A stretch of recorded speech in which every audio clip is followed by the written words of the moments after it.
1996 ശരിക്കും ഈ വനിതാ സംവരണ ബില്ല് ആദ്യമായി പാർലമെൻറ്റിൽ കൊണ്ടുവരുന്നത്.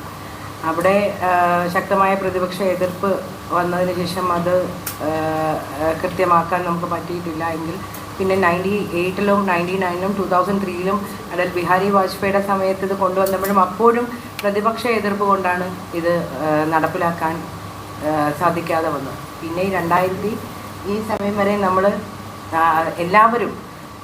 എല്ലാവരും ഇതിനു വേണ്ടിയിട്ട് ശ്രമിച്ചു.